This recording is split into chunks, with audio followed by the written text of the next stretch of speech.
When we're using the Bible to answer questions about God, we have to be very careful to maintain a distinction between three things that often sound quite similar, but are very different. Number one, what do people in ancient Southwest Asia in general believe about God? That's the field of religious studies. Number two, what do different biblical authors believe about God? This is the field of biblical studies. And number three, what do we believe to be true about God today? This is the field of theology.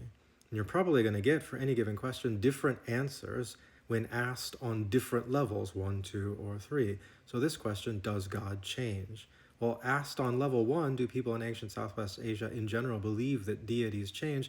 The answer is overwhelmingly yes. There's tons of stories in which deities undergo all kinds of change. They come into and out of existence, like the biggest change of all. They change their minds, they change their natures, they change their attributes, they change their relationships to one another and to humanity all the time. When we ask the same question on level 2, what do different biblical authors believe about this? We also get a variety of answers. The Bible is a multivocal text. So you read Malachi chapter 3, verse 6, doesn't look like God can change.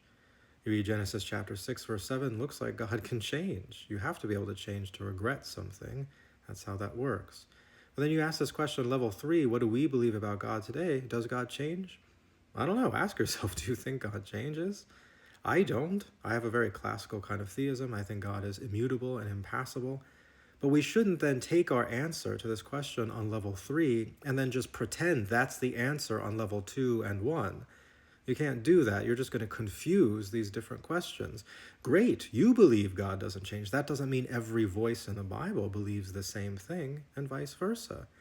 In fact, if we're doing theology from the Bible at all, because the Bible is a multivocal text, any theology you have at all today is going to be contradicted at some point by some biblical author. I think God is omnipotent.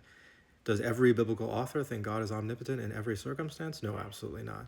I think God is omniscient. Does that mean every biblical author thinks God is omniscient in every circumstance? Absolutely not. I think God is omnibenevolent. Is God all good in every circumstance in which God is portrayed in the Bible?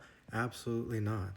To have theology, to have a coherent, systematic theology today as a person is necessarily to disagree with at least some biblical author, and we can't just pretend ourselves out of that situation.